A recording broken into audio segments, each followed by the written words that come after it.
This is the Yanks Go Yard podcast with Adam Weinrib and Thomas Carannante.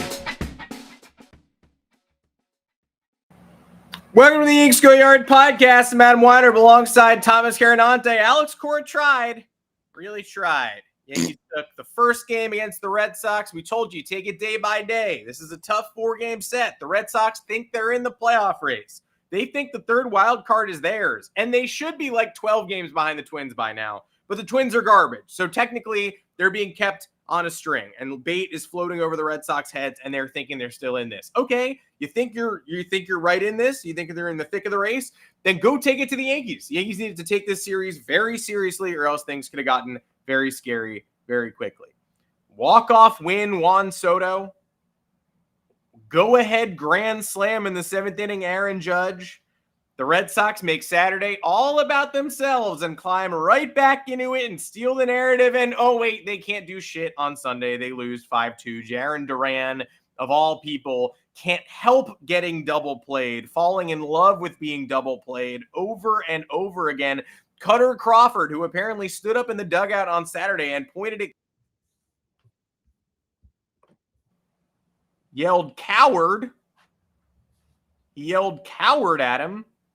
He had the chance to change the narrative on Sunday as well, and he sucked. And the New York Yankees won 3 out of 4. So we're going to be talking about Alex Cora's failed gambit a little bit. We're going to be talking about the weekend that was, the moments that made us the happiest, the most joyful times from a weekend we won't soon forget, mostly because Alex Cora ended up with egg on his face. Plus, a difficult Marcus Stroman decision in a tough upcoming Mariners series that will feature Anthony Vulpi on the bench for at least the opener. Probably only the opener. The Yankees plan on starting Anthony Vulpi in the postseason, I would assume. But he is not playing tonight, and we will talk about that decision and all that went into it. We are here live, typically every Monday and Thursday at 2 o'clock Eastern.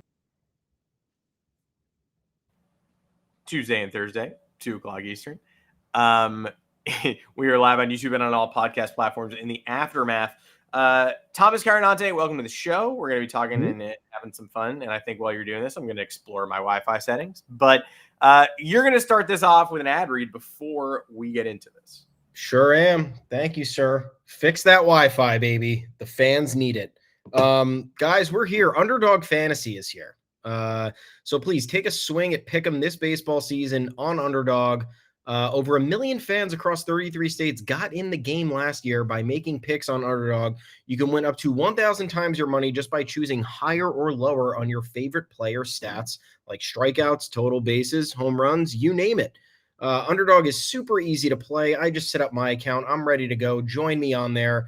And it's actually even easier to get started. You go to their easy-to-use mobile app or underdogfantasy.com. You sign up with the promo code GOYARD, GOYARD, and Underdog will give you a mystery special pick to use on your first Pick'em entry, plus a first-time deposit offer of up to $1,000 in bonus cash. That's pretty sick.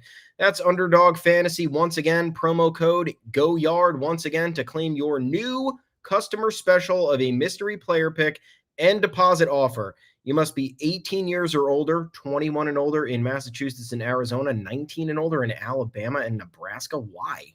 Well, laws, I guess. And present in a state where Underdog Fantasy operates. Terms apply. Completely void in Colorado. Sorry, folks, you can't do it. Concern with your play, call 1-800-GAMBLER or visit www.ncpgambling.org. In Arizona, it's 1-800-NEXT-STEP. Or text Next Step to 53342. New York, call the 24/7 Hope line at 1-877-8-HOPE-NY or text HOPE-NY 467-369.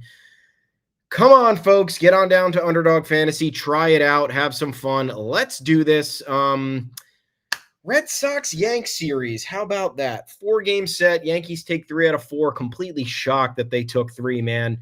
How many times do we see this team fold under the pressure or fold just against a rival in general, especially the Red Sox since 2004? We're adult enough to admit it, as the kids would say.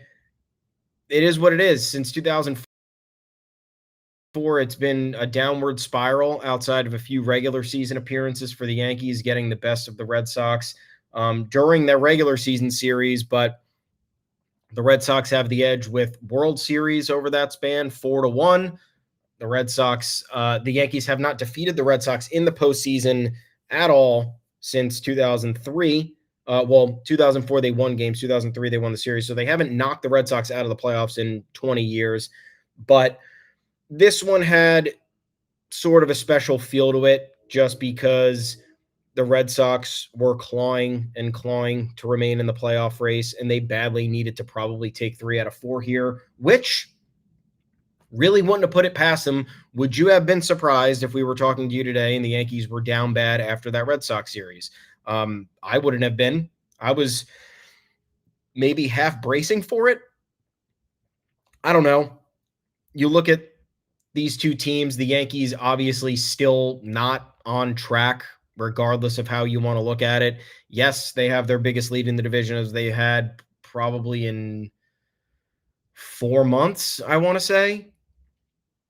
Red Sox have been probably just as bad, but again, the Yankees have not stepped on their opponents' throats. They've left the door open for the Orioles to still take the AL East if they want to. I understand that they've gained a little bit more ground, but I'm talking vibes before this series. So Orioles lose 2 out of 3 to the Tigers. We got some help from Detroit. We capitalized against Boston.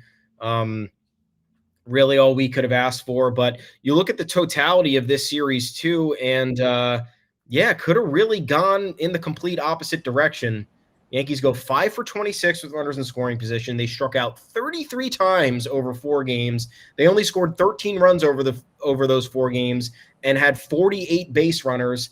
And Juan Soto, as much as I love him and want him to be here forever, 2 for 15 with 2 walks. So his problems aren't really going away. I understand he had the walk-off hit in the opener, which was huge. He had that home run against the Royals that saved us in that series. But there's a lot going on here. I mean, we'll talk about Anthony Vulpi in a while, but my God, I mean, the at-bats are just they're borderline unwatchable. And you look at the rest of the roster in terms of efficiency, it's Gleyber Torres and Austin Wells and Aaron Judge for me, and everybody else is kind of like, I don't know, like you look at all those base running mistakes they made, all those fielding mistakes that they made, and this could have and probably should have been a lot worse if the Red Sox didn't absolutely lie down and shit their pants.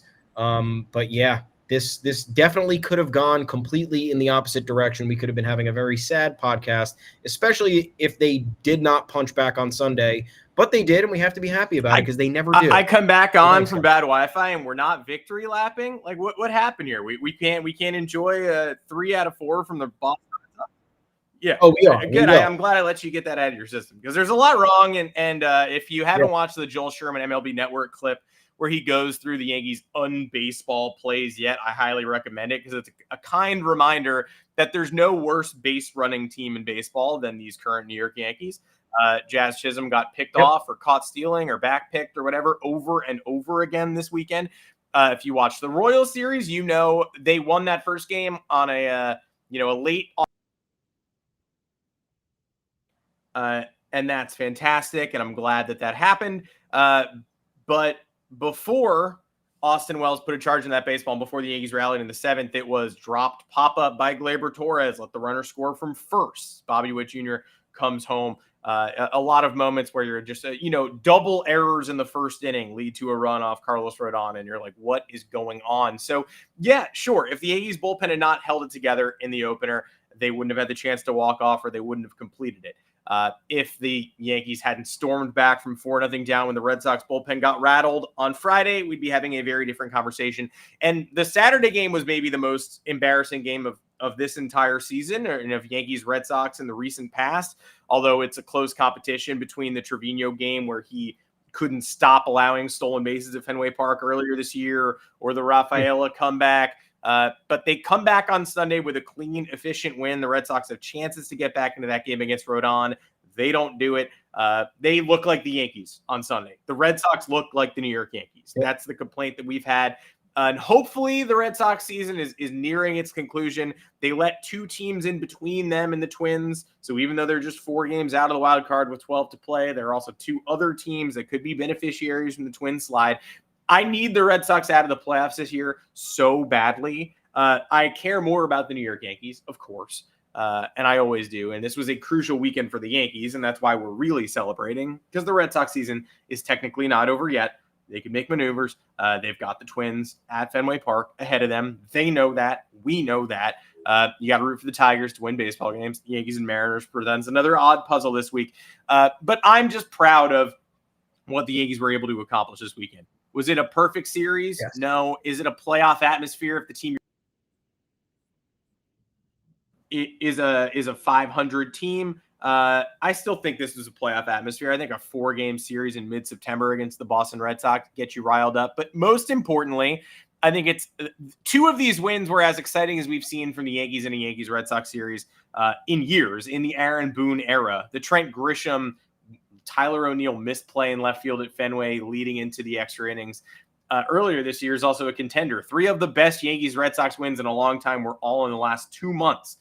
That's great. And Sunday, just the steady hand guiding Sunday to the finish was much appreciated. And I say steady hand pointedly because Aaron Boone had a pretty good series, and a pretty good series expressing himself, and a pretty good series defending his team, and a pretty good series not inflaming the conversation unnecessarily. And Alex Cora had a dog shit series and has collapsed in the summer of 2022, 2023, and 2024, and transparently pulled the most transparent play you've ever seen out of his motivational playbook over the weekend.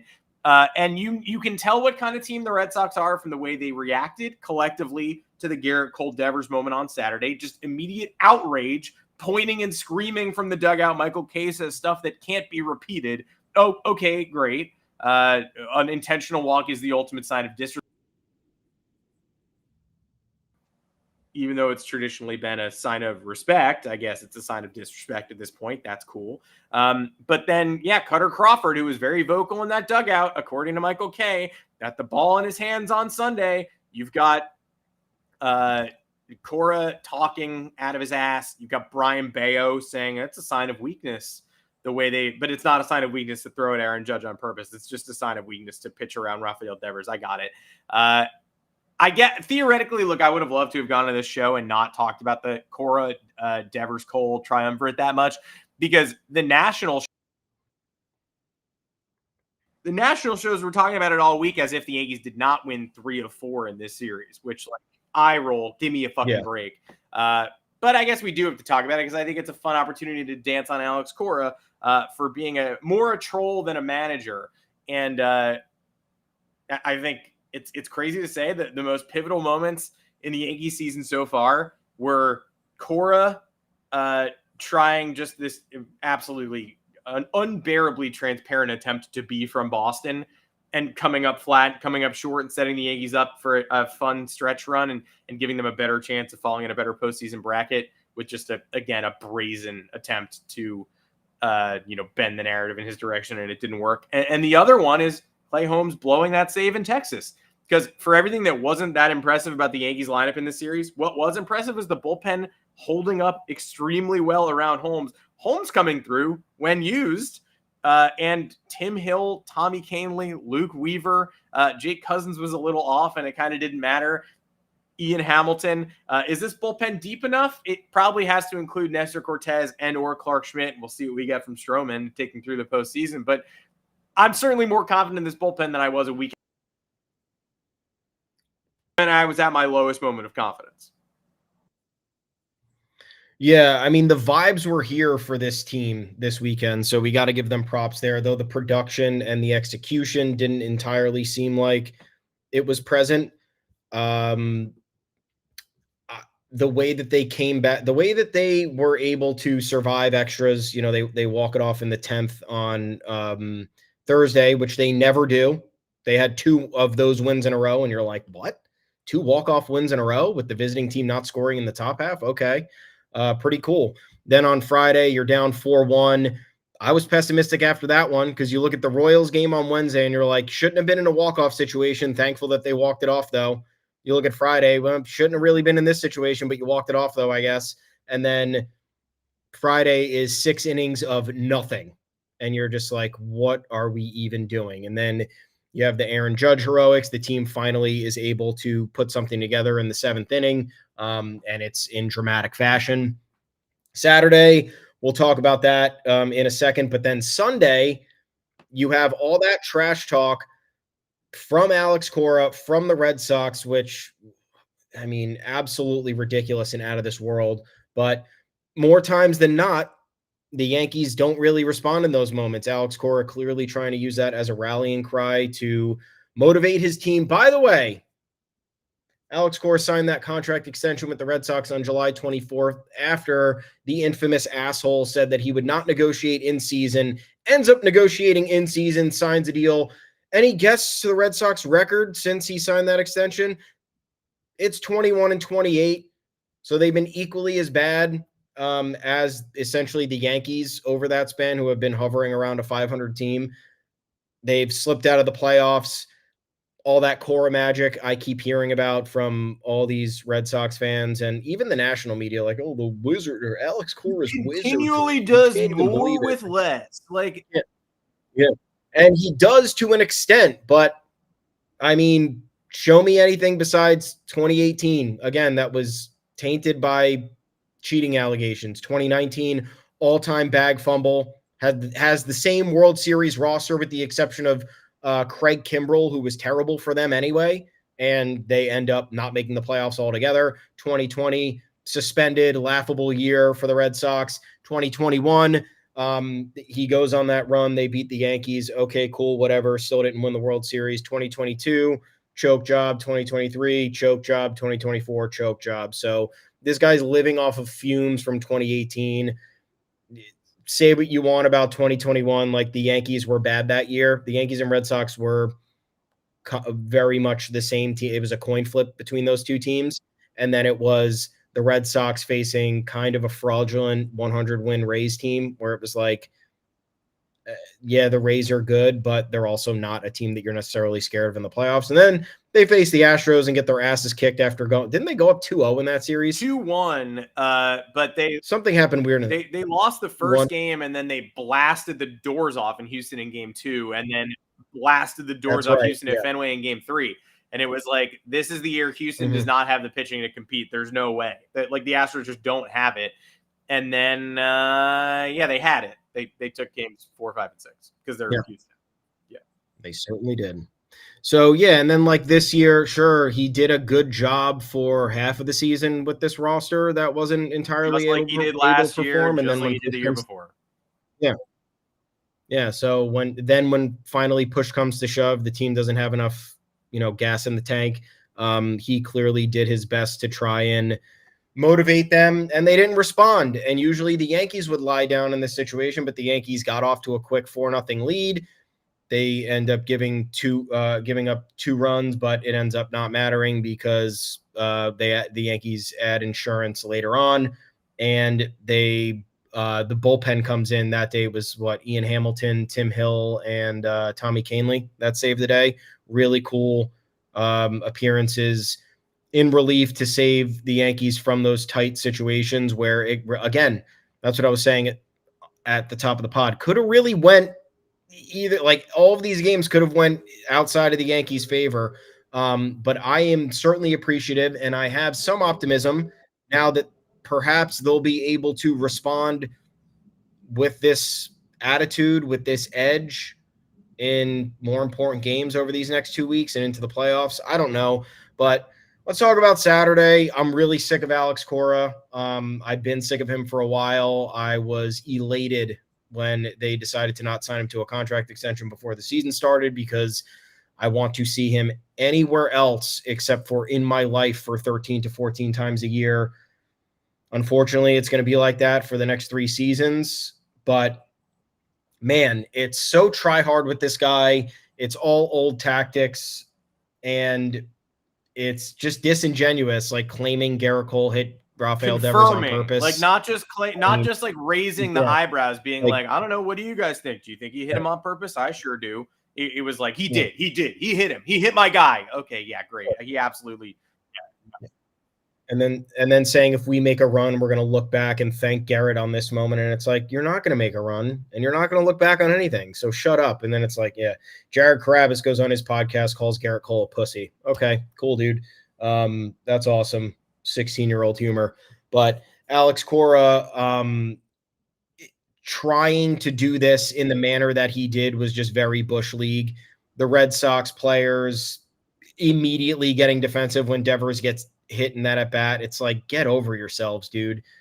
The duality with which this operates is ridiculous because behind closed doors, as we documented, as Garrett Cole is getting the shit beaten out of him by Rafael Devers for the past 5 years, they're laughing their ass off. They're so why is this guy pitching to Rafael Devers? He's his daddy. He's going to keep kicking his ass. And then the first time that they decide to intentionally walk him, Garrett Cole's all of a sudden a coward. Oh, you're afraid to face him now? After you're sitting there, fan base making fun of Garrett Cole, fan base taunting Garrett Cole. And look, I do the same. Like, that's what you do as a fan. We did it to Pedro Martinez, did it to David Price. So it's not like we're not strangers to this. But then, we're not – you're going to sit there and say Garrett Cole's a coward now because he finally decided to walk Rafael Devers. Did he walk him in the dumbest possible fashion? Absolutely. Do I wish that this series didn't have this attached to it? Because you're right. It took shine off of a 3 out of 4 game triumph. And you have the national media talking about all the wrong things and the things that don't make sense and putting the Red Sox on some sort of pedestal at all when they've been terrible and they have not been a model organization by any means over the last 5 years.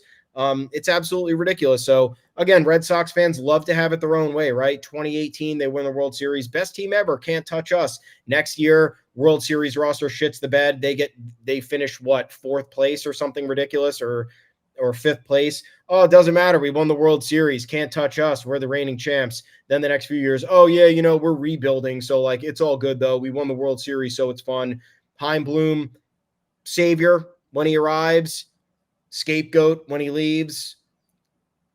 This year, boycotting the team because John Henry's an absolute piece of shit and doesn't invest resources into the team. Second, the Red Sox actually get into the wild card race. Everyone's buying back it. Oh, yeah, no, John Henry's plan actually was good. Craig Breslow's the next coming of Dave Dombrowski. And it's like, I'm just so sick of these fans. And I understand that there is a sect of the ignorant Yankees fans who do the dumb shit, the 27 rings and all that. But Red Sox Nation I have no respect for them anymore. It's the same old bullshit. It's the same old magnified. But like, if you go on social media, the difference between the magnified voices in the Yankee sphere and the Red Sox sphere are completely different. It's like you're looking at partisan party politics with the Red Sox voices, and you're just looking at, a little bit of aggressive talk radio with the Yankees fans. Red Sox fandom has become a joke to me. Really ever since after, 2013, when that team had no business doing what it did. And then whatever the last decade has encompassed with the Red Sox, whether it's trading Mookie Betts, whether it's firing Dave Dombrowski less than a year after he won the World Series, whether it's trying to blame everything on Heim Bloom when the team was opting not to spend, whether it's kicking Alex Cora to the curb after he gets suspended by MLB, claiming that, that's not something the organization will tolerate, and then bringing him back fucking 10 months later. Fuck all of you. No punishment for Alex. None at all. 60-day vacation in Puerto during Rico. The worst Fuck season you. Of all time, when if you asked anyone on earth, hey, would you rather be managing a professional baseball team during a season where you have no locker room and you have to COVID swab in the hallway and your players can't talk and you have to play the World Series and the whole nation is sick and positive tests are going up every day and it's going to be the worst 2 months of your life and the best thing that could possibly happen to you is being stuck in an abandoned hotel with the rest of your team living in pods and cubes? Or you could go to your home and just sit there and then come back next year? Everybody would choose the second option, and that's what Cora got. That was his punishment. At this point, it's impossible to ignore that he cheated in 2018 as well. Like, just impossible. If you are willingly deluding yourself. If your version of the narrative is just invented a cheating scheme in 2017, came to the Red Sox, had the best roster ever anybody could have won, and then backslid. No, that's not the whole narrative. The narrative is that he invented a cheating scheme, came to Boston, took a team that couldn't get over the hump, introduced a new cheating scheme. The video replay coordinator eventually got fired. Do I think what he did in Boston is the most nefarious thing ever done? No. I believe the Yankees were dabbling in the replay review room as well. Sure as hell no, the Red Sox were. It's documented. And it's also documented that Cora got here riding a magic carpet of cheating to get to his home in Boston. So this season, I'm having trouble picking my favorite part of the Cora weekend. It's tough. I think my favorite part was Bello saying that Cora, quote, Cora saying that Bello, quote, had his chance to take care of business against Judge in the 6th inning, which is that's what's happening right now. He's getting investigated by Major League Baseball for that comment because every single human on earth went, what does he mean had his chance? Should I check the video footage? Oh, he almost hit Aaron Judge. Okay, great. Well, Alex Cora admitted that. That's not something you're allowed to do investigation over. For me, that's my favorite part, but it is close because doubling down the next day, saying you could thank Garrett Cole if we go on this playoff run. Look, they have not been eliminated from the wild card race yet, even though they've got 2 additional teams between them and the playoff spot. I wish they didn't have the Twins on the schedule. If they make an improbable or impossible run, they can't thank Garrett Cole because they came out flat as hell yesterday, like a fucking pita bread, and lost that Sunday game. If they had won that Sunday game, they'd be in a fantastic position. But they come out and basically don't do anything, way short. Also very funny that my favorite, I mean, I like the Yankees response. I like the Aaron Boone response. That A, that's illegal. You can't do that. B, we're on to Seattle. It is somebody else's problem. It's not Boone, but he addressed it very well. And then the final straw, Judge saying, if he's going to hit me, he better not miss. Accurate. You want to call somebody, you want to insult somebody's character and manhood? Is it going to be Garrett Cole for pitching around Devers, but then losing the plate and losing his seam? Or is it going to be Bello for coming inside on Judge, not hitting him, and then giving up, and in the aftermath saying that shows weakness? I don't know. For me, that shows weakness. You get to stand on the pedestal pretending you went after Judge or attacked him or hitting someone's the worst thing you can do. And what do? You don't even have the stones to hit somebody. You pitch behind him and then go, I've done enough. Oh, I've done enough already.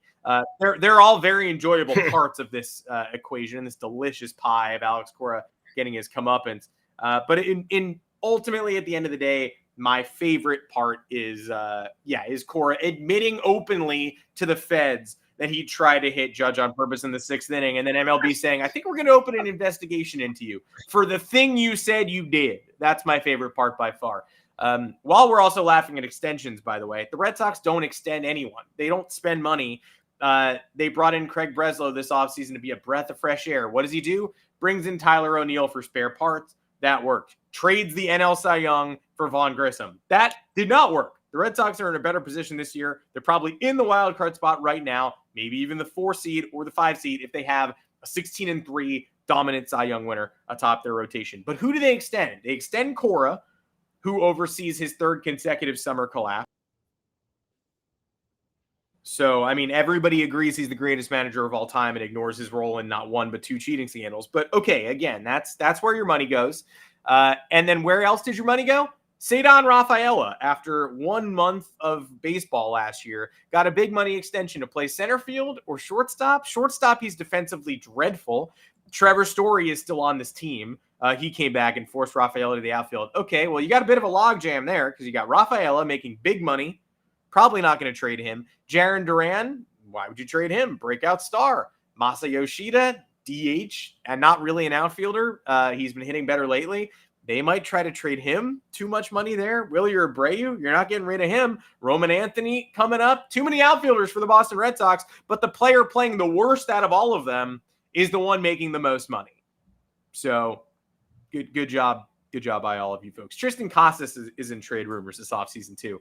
I thought that was the core. I don't know. It's fun winning 3 out of 4 against this team. And Saturday could have been a horrendous moment, but they saved it. They saved it. Saving it doesn't even come close to mentioning the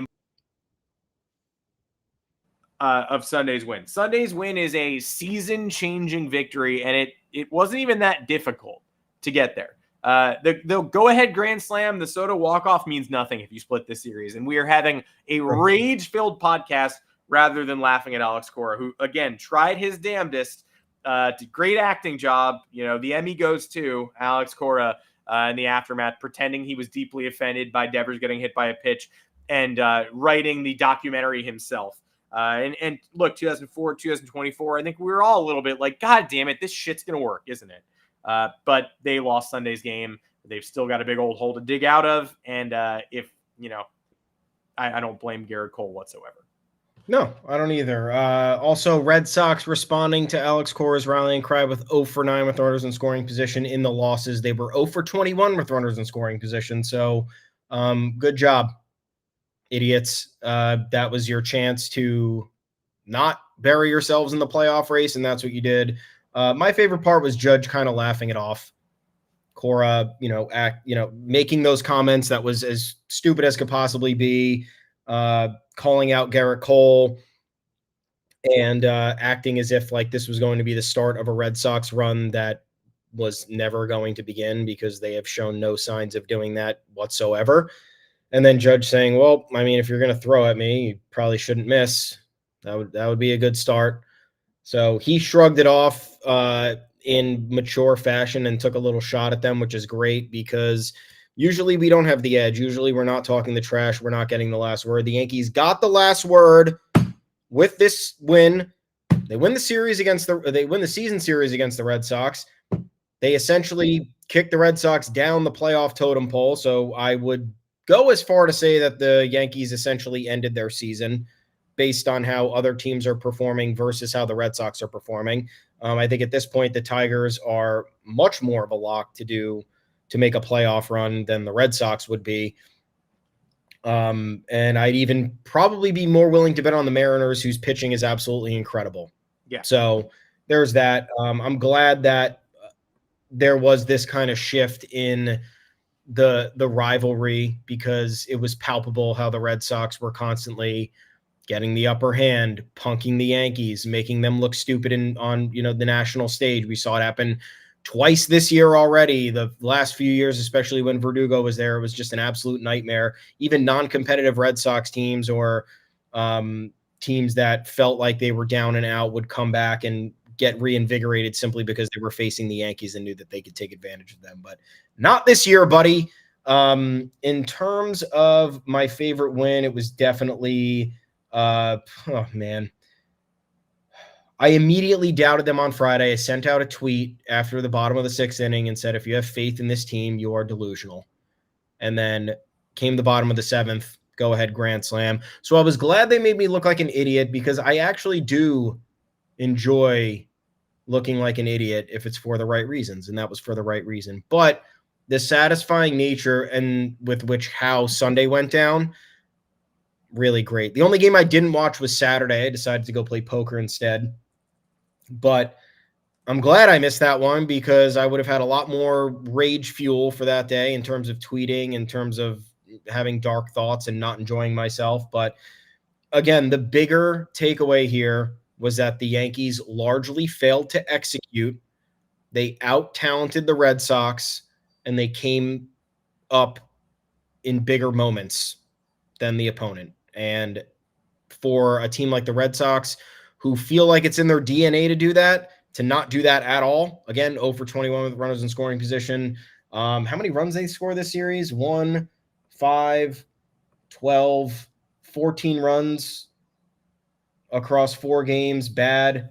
Obviously, the Yankees did worse by scoring 13 runs, but they win. They win the series. They're moving on. They get the day off on Monday. Yeah, you're right. I don't really want to talk about the Cole Devers stuff anymore. Long story short is that the Yankees have a lot to overcome still. You have this, quote, miscommunication about the Devers thing with Cole.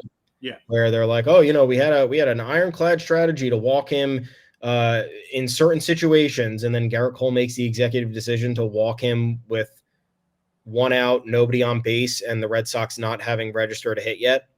Why is that when Devers is 1 for his last 11? That's the time you're going to walk him? No, you walk him with a runner on second to get the double play going, or a runner on third so he doesn't knock the run in with a sacrifice fly or a bloop single or whatever the fuck he's going to do. The fact that they're not aligned on how to handle this guy after spending 4.5 full years pitching to him in every situation, giving him balls to hit directly over the plate. Now they go to the complete other end of the spectrum, which is classic Yankees fashion, right? We've been asking them for a long time. Can we please not pitch to Rafael Devers? Mm-hmm. Can specifically Gerrit Cole please not to pitch to Rafael Devers in these certain situations? Like, why are we giving the best hitter on this team any lane to hurt us when there's an obvious scenario where he will against the guy who clearly can't handle the Red Sox, clearly can't handle Rafael Devers? Why is there no strategy here? And then the Yankees tell us to fuck off for 4.5 years. And then they tell us to fuck off to the nth degree by deciding to walk Rafael Devers in this manner, which ends up opening the floodgates for a 7-1 victory. Overall, the concerns are still there. You have this miscommunication between the man who runs the dugout and the pitching coach, who's so integral to this organization's plans. It feels like if we were to lose Matt Blake, we'd be lost without a paddle. You have the various base running mistakes, the imperfect defense, the lack of hitting with runners in scoring position. I know the big hits came through, but watch that Joel Sherman video. It's undeniable. The Yankees will out-talent teams that they are better than on paper. And then if push comes to shove, more times than not, obviously this series notwithstanding, they got the job done from a mental edge that we're not used to seeing. Usually they don't do that. And again, the Red Sox, not a very talented team. I think they're riding the coattails of a lot of the hype surrounding these players that isn't really going to come to fruition. Like, for all the Red Sox fans hyping up Cedar Rafaela, the same asshole Red Sox fans who were laughing at us for, us hyping up Anthony Vulpi last year during his rookie year, Rafaela's worse. Just is. Like, statistical wise, worse than Vulpi was his rookie year. I know there's 2 weeks to play. Don't think he could do that much to turn it around. But yeah, it's you have Tristan Casas, who was out for a while, still very much not himself. Connor Wong has kind of fell off a cliff. Duran, sure, good, but ass bag. Tyler O'Neill gone in the offseason, probably. Masataka Yoshida. Your hottest hitter who you can't find time for in the lineup, sounds like you're dumb on all counts. Riding Rob Refsnyder until you possibly can't anymore. Now he has an injured wrist. And crazy, him not playing this weekend might have been a huge factor. Yeah, I mean, wrist injury for him, not looking good. You acquire Danny Jansen just to torment the Yankees. Obviously, it's worked a little bit here and there, but doesn't get the overall job done. So, let's talk about another contract extension, Bello. I mean, another one where Red Sox fans were absolutely begging for it. Please sign him to a contract extension. We absolutely need it. 4.6 ERA this year. Sure. I mean, great. Enjoy. For the most part, though, I am still concerned about the Yankees and the overall play. I understand Aaron Boone handled this series well from a managerial perspective and from responding to Alex Cora, as did Aaron Judge. So I am pleased on that front. But again, a little bit left to be desired after all that's happened, even though a giant weight has been lifted after all that they did. Yeah, it's wild that they have won the season series with the Boston Red Sox, given all that we saw this year, which featured, again, some 2021 style absurd losses, and the Rafaela delivering in clutch moments. And we get to the end of the year and he's got an OPS in the 600s again. And his power, home run power, he's going to come close to 20 homers this year. It looks a lot like Volpe's rookie year. And maybe Craig Breslow will do a Brian Cashman style rant and say that we're pretty fucking good in the offseason and you'll see Rafaela year 2. I don't know, but right now he looks a lot like sort of a rookie getting his sea legs whose game hasn't completely translated, and we got laughed at for having faith in Vulpi for the same thing. And Vulpi has not rewarded our faith. We'll talk about that. But yeah, I think the moment of the series I'll never forget is the Judge Grand Slam. I want to thank Alex Cora for waking up Aaron Judge. I want to thank Alex Cora for finding a lefty reliever who's going to throw a 2-0 cookie during just that mid game moment when every Red Sox fan on earth tweets most obvious grand slam of all time. And if you've watched Aaron Judge for the last 3 weeks, not obvious at all. If you've watched Aaron Judge against the Red Sox in his career, not obvious at all. Just because you've concocted a personal nightmare doesn't mean the outcome is obvious. The reality is that it was going to be very unlikely for that to happen. Much likelier outcome that he either struck out, hit into a double play, which is all the Yankees do, or hit a sacrifice fly and slowed the rally down. The grand slam was highly unlikely and is a moment I'll never forget. So we got that. And what you can't do is split the series after that moment. And what you can't do is turn that ball over to Clay Holmes after that moment. And they didn't. And so that's why I also want to congratulate, before we move on to the predictive stuff, Luke Weaver for being a dog. You can't use him every day. If he's going to be going max strength and mega velocity, then you're playing with fire given his innings count right now. But if he's got that in the tank, then let's find a way to get that to October, not use him too heavily over the next 12 games. And then Ian Hamilton, who did what Weaver's been doing, soaking up innings, multi-innings, inning and 2/3 appearances, etc., without expending all that effort and energy. Ian Hamilton just kind of chilling and getting through inning and 2/3 chunks. He was my most impressive player in this series. And I think you want to see an actual canary in a coal mine for this team potentially having October success. It's not Verdugo getting motivated by Dominguez. It's not, Dominguez's promotion in and of itself, which he hasn't really done all that much yet. Wells cleanup. It's been a while, but I would say, Wells in the 4-hole gives me a reason to believe. Glaber in the leadoff spot gives me a reason to believe, though Glaber in the field gives me a reason to be nervous. And then Ian Hamilton, his ability, if he's going to be that guy, and if he's going to come in and not break a sweat and just dismiss 5 hitters in a row on 21 pitches, then I believe in the bullpen a lot more than I did about a week ago.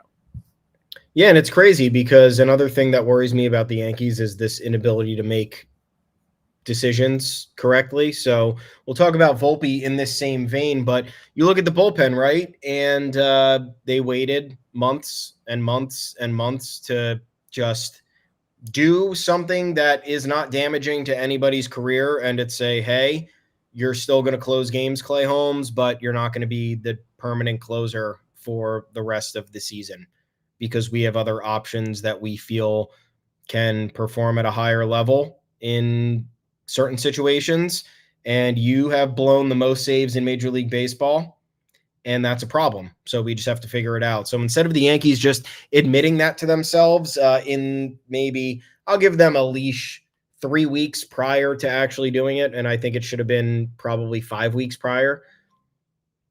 The bullpen could have been in a much better spot because now we're seeing the immediate impact of them switching guys around and going closer by committee, which I don't know. They've been so anti-closer by committee for whatever reason. I guess it's because they went from Mariano to Aroldis Chapman, or to Dellin Betances to Aroldis Chapman, David Robertson, whoever was all in the mix at that point, Zach Britton, they brought in. They had a hegemonic bullpen that never really turned out the way that it should have. But the fact that they were not being honest with themselves, which is really, it's really what it comes down to. Clay Holmes objectively not playing well. Objectively should not have been in the closer role as long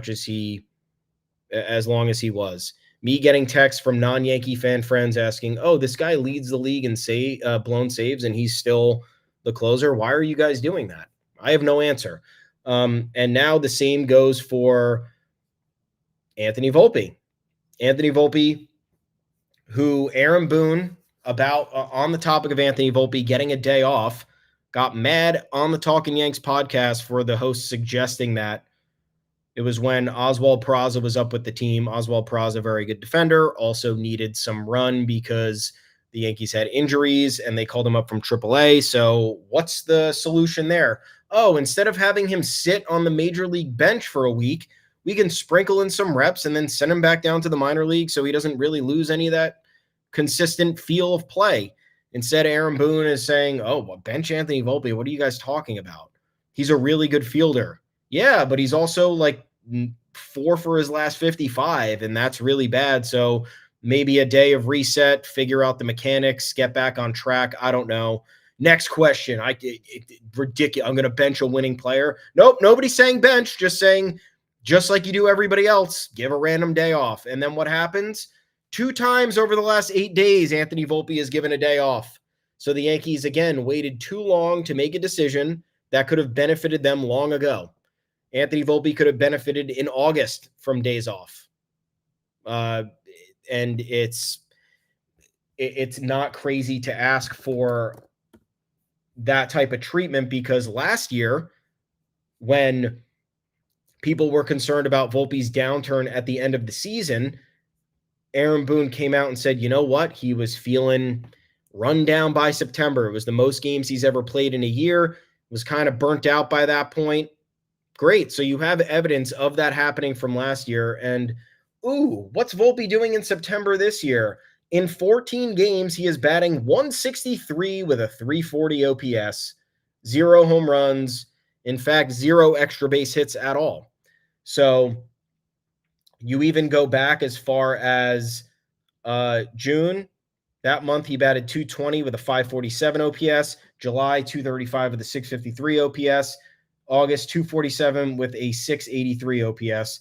These are all not suitable numbers. These are not starting shortstop offensive numbers. You look at how his season has shook out this year: 149 games played, 246 average, 294 on base percentage, 369 slugging, 664 OPS, 86 OPS plus. He has 35 more hits than he did last year and 26 more runs scored, which is great.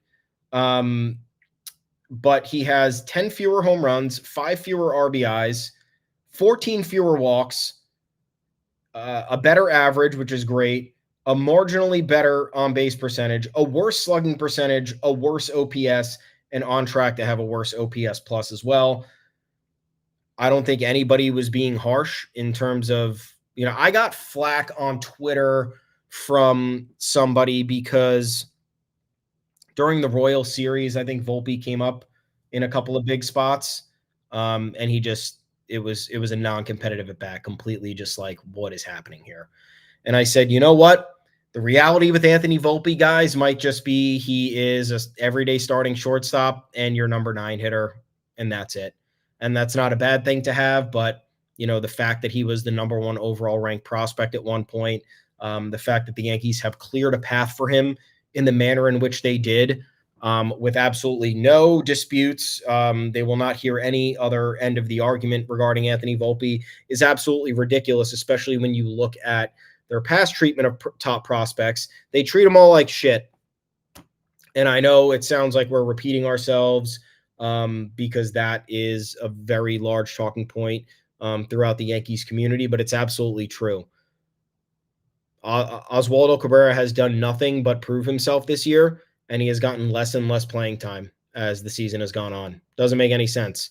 I know he's getting the start tonight in place of Volpe, which he deserves, but there are other ways to get Oswaldo Cabrera in the lineup, and Aaron Boone has largely opted not to do that. So Anthony Volpe, I hope he can turn it around, but again, I don't know how to diagnose these problems, and I know for a fact that continuing to run him out every day and continuing to deny the realities of this, like you denied the reality with Clay Holmes. Everybody was saying, Clay's got the best stuff. Clay's our closer.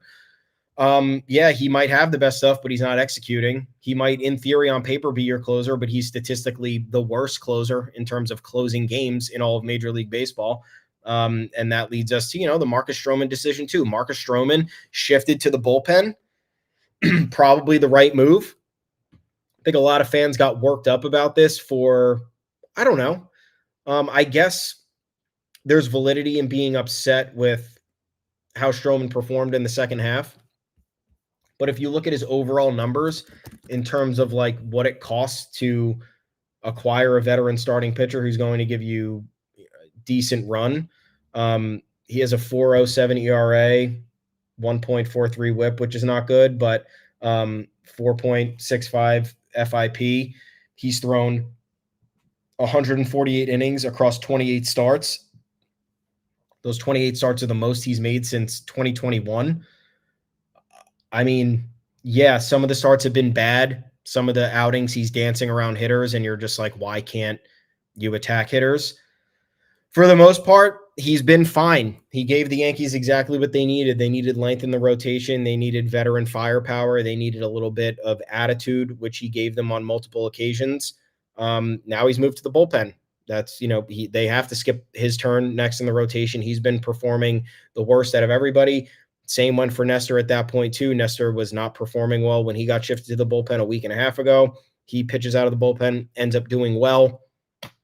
They give him his starting role back after he rolled with the punches. But again, another communication issue where it's like the Yankees don't communicate it to him, and then he's blindsided by it. But apparently they learned from that. Aaron Boone sat down, had a conversation with Marcus Stroman. Marcus Stroman took it positively. I hope it doesn't sour the remainder of the relationship, because this could last another 2 years.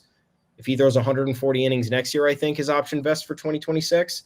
But yeah, he belongs in the bullpen for the moment, or at least, because I guess he was available to pitch on Sunday, did not pitch. So now his turn is fully getting skipped. Maybe he's getting extra rest, and they're going to see what happens after that. But it is what it is. They have to make this decision. I think at this point, Garrett Cole, obviously, Clark Schmidt, obviously, Luis Gil, obviously, Carlos Rodon, obviously. Carlos Rodon, props for not giving up a run in the first inning on Sunday. That could have really spiraled things out of control. But for the most part, I think the Yankees are making the right pitching decisions, even though they're a little bit too late. I just hope they have enough time between now and the end to get everything right. I do too. Hey, thanks for joining us today on the Yanks Go Yard podcast. I think Thomas did a good job handling those segments, I would assume, because he's good at podcasting.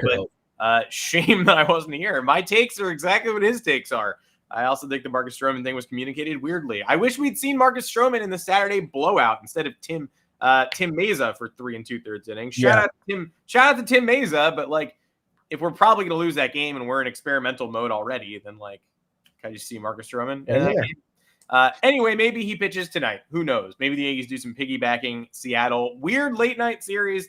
Tough starters for Seattle because they have tough starters on the roster as a whole. So you're like, hey, that's a good pitcher. Oh, that's a good pitcher.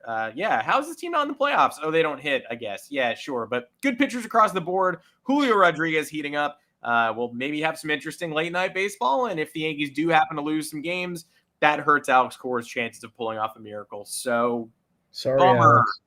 Sorry, AC. We love you. No, we don't. We hate you. Honestly, I don't even really hate the Red Sox roster anymore. If they're like in the playoffs tormenting me, I'll hate Tyler O'Neill. But I really mostly hate Alex Cora, and I really hope he has a bad time. And he helped the Yankees a lot on Saturday night, Sunday morning. I think he motivated the Yankees to take care of business. He, the best Aaron Boone quote of the season was spurred by Cora. So shout out to Alex Cora temporarily. We despise you. We will be right back here on Thursday at 2:00 Eastern, presuming that the Wi-Fi is functional. You can also find us on all podcast platforms in the aftermath, and hopefully you're hearing me, because I'm honestly not sure how often I've been talking to real. We hear you during this show. But I'm Adam Weinrib. You can find me on Twitter at Adam Weinrib. Thomas Carannante, where can the people find you? Where do you want to find me? Twitter at Tommy's_takes. We are both at the official Yanks Go Yard account at Yanks Go Yard FS. That's on Twitter as well. Please like and subscribe to the YouTube channel. Would be a great help. We appreciate it. Find us Apple Podcasts, Spotify, wherever you get your podcasts. We have a special guest on Thursday, so that should be fun. We're going to talk Yanks.